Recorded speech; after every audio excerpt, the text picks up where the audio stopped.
Olá pessoal, tudo bem? Sejam muito bem-vindos. Olha, eu sei, provisões, passivos contingentes, só de ouvir esses nomes às vezes já dá um arrepio, não é verdade? Mas calma, pode respirar fundo. Esse é um daqueles temas que a Banca FCC simplesmente adora. E hoje a nossa missão é desvendar isso juntos, passo a passo. A gente vai transformar esse bicho de 7 cabeças em algo super lógico, para que a aprovação na Cefaz Gol fique cada vez mais perto. Vamos nessa? Então, olha só o nosso roteiro de hoje, nosso mapa da mina. A gente começa com o básico do básico, a dívida certa, o passivo. Depois, a gente mergulha na dívida incerta, que é a provisão. Em seguida, vem a parte mais importante, a regra de ouro para saber quando reconhecer. Depois, a gente analisa o famoso e se, o passivo contingente. E para fechar, vamos botar a mão na massa com lançamentos e as pegadinhas que a FCC adora cobrar. Então, vamos começar do começo, construindo a nossa base. Para a gente entender de verdade o que é uma dívida com incerteza, que é a nossa provisão, primeiro a gente precisa ter 100% de certeza do que é uma dívida certa, o bom e velho passivo. Então, vamos lá. O que é um passivo? Pensa numa receita de bolo com 3 ingredientes, tá? Primeiro, é uma obrigação presente, ou seja, é algo que a empresa deve agora. Segundo, essa obrigação nasceu de um evento que já aconteceu, um evento passado. E terceiro, e super importante, para pagar essa dívida, a empresa vai ter que desembolsar uma grana, vai ter uma saída de recursos. Juntou esses 3? Pronto, temos um passivo. Para ficar mais claro que água, vamos para um exemplo do nosso dia a dia. Imagina que a gente comprou um celular novo, parcelado. Qual foi o evento passado? Ué, a compra do celular.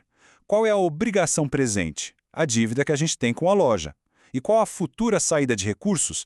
O pagamento da fatura daqui a 30 dias. Perfeito. Isso é um passivo claro, líquido e certo. A gente sabe exatamente quanto deve e quando tem que pagar. Beleza. Se o passivo certinho já está na cabeça, agora a gente vai botar um tempero a mais nessa história. A incerteza. E é exatamente aqui que a provisão entra em cena. Pensa nela como uma dívida, sim, mas uma dívida cheia de pontos de interrogação. E aqui está a definição que vale ouro.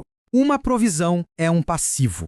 Só que é um passivo com incerteza ou no prazo ou no valor. A dívida existe. A gente sabe que ela está lá. A grande questão é quando exatamente vamos ter que pagar e quanto exatamente vai sair do nosso bolso. E o exemplo que a FCC mais ama cobrar é esse, processo judicial. Pensa só, a empresa foi processada. Aí o advogado vai lá, analisa tudo e fala, olha, a chance da gente perder essa causa é muito provável. Opa, então a obrigação existe. Mas, quando o juiz vai dar a sentença final? Daqui a 6 meses, 1 ano? E qual vai ser o valor exato da indenização? São essas dúvidas, essa incerteza de prazo e de valor que transformam essa dívida em uma provisão. Agora, atenção total. Chegamos no coração da matéria, naquilo que, se a gente entender bem, resolve 80% das questões. Como é que a gente decide se essa dívida incerta vai ou não vai parar lá no balanço patrimonial? Existe uma regra de ouro para isso, um teste com 3 condições. Para registrar uma provisão, as 3 condições aqui têm que acontecer juntas, tá? Não pode faltar nem uma. Primeiro, a obrigação presente, que a gente já viu. Segundo, a saída de dinheiro tem que ser provável. E o que significa provável para a contabilidade? Significa que a chance de acontecer é maior do que a de não acontecer. Simples assim. E terceiro, a gente precisa conseguir fazer uma estimativa confiável do valor. Se não der para estimar, já era. E essa tabela aqui? Essa tabela é o resumo da ópera. É pra gente guardar com carinho. Se a perda é provável e ao mesmo tempo a gente consegue estimar o valor com confiança, a ação é uma só: reconhecer a provisão. O que isso significa? Significa fazer o lançamento contábil, colocar essa dívida lá no balanço. A fórmula para a prova é provável mais estimável igual a reconhecimento obrigatório. Não tem escolha. Certo, mas e se a nossa dívida não passar naquele teste? E se a perda não for provável? Ou pior, e se ela for provável, mas a gente simplesmente não consegue estimar o valor de jeito nenhum? Bom, aí a gente entra em outro território, o do passivo contingente. E aqui mora a pegadinha preferida da FCC. Então, o pulo do gato é esse aqui. Uma dívida vira um passivo contingente em 2 situações. A primeira, quando a chance de perda é só possível, ou seja, não é provável, é meio a meio, talvez aconteça, talvez não. E a segunda situação, que derruba muita gente, a perda é provável, mas por algum motivo não dá para fazer uma estimativa confiável do valor. Nesses dois casos, a regra do jogo muda completamente.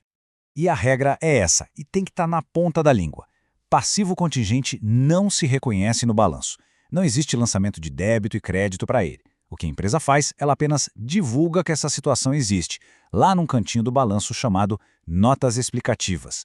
É como se fosse um aviso, olha, fiquem de olho nisso aqui, mas sem mexer nos números principais. Agora, olha só para essa tabela. Ela é o nosso guia anti-pegadinhas da FCC. Vamos analisar juntos. Se a chance de perda é possível, não interessa se dá para estimar o valor ou não. A regra é não reconhece, só divulgue nota. Agora, se a chance é provável, mas o valor não é estimável, a regra é a mesma. Não reconhece, só divulga.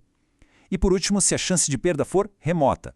Aí a gente não faz nada, nem reconhece, nem divulga. É como se, para a contabilidade, essa dívida nem existisse. Tudo bem, a teoria está dominada. Mas agora vamos para a parte que tira o sono de muita gente, os lançamentos contábeis. Como é que essa teoria toda vira débito e crédito na prática? Vamos ver isso agora. Na hora de criar uma provisão, o lançamento é sempre esse. A gente debita uma conta de despesa lá na demonstração do resultado e credita a conta da provisão lá no passivo. Qual é a lógica? Simples, a gente está reconhecendo a despesa agora, hoje, porque é provável que a gente tenha um gasto no futuro. Isso faz o quê? Diminui o nosso lucro e, por consequência, o patrimônio líquido e, ao mesmo tempo, aumenta as nossas dívidas lá no passivo. É um fato modificativo, diminutivo, clássico.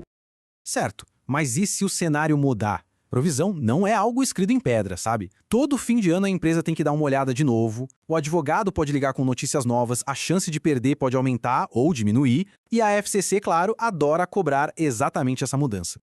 Vamos para um cenário típico de prova. Imagina que a chance de perder o tal processo caiu. Antes era provável, agora é só possível. Opa, a dívida não cumpre mais os critérios para ser uma provisão. O que a gente faz? A gente reverte. A gente debita a conta de provisão lá no passivo para zerar ela e, em contrapartida, a gente credita uma conta de receita com reversão lá no resultado. A lógica é, aquela despesa que a gente reconheceu lá atrás não é mais provável. Então ela some e vira um ganho, uma receita no presente. E aí chega o grande dia. A incerteza acaba. O juiz bate o martelo e dá a sentença final. A provisão, que era só uma estimativa, agora vira uma dívida real, com valor e prazo.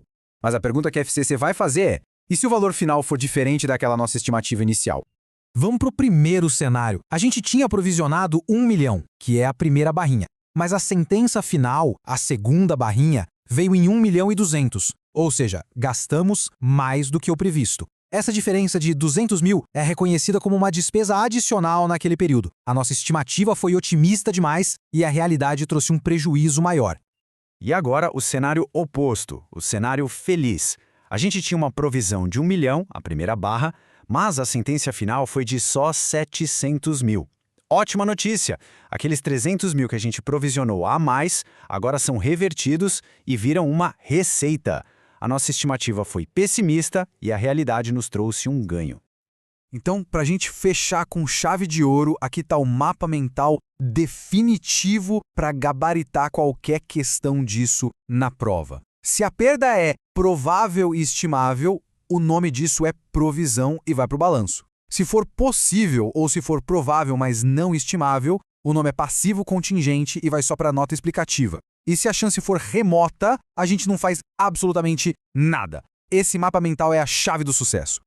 Com esse código decifrado, a confiança para a prova com certeza aumenta. É importante lembrar que cada conceito que a gente domina é um passo firme na direção daquele sonho da aprovação. A jornada é dura, a gente sabe, mas com um estudo focado e inteligente como esse, o objetivo fica cada vez mais real. Continuem com força total.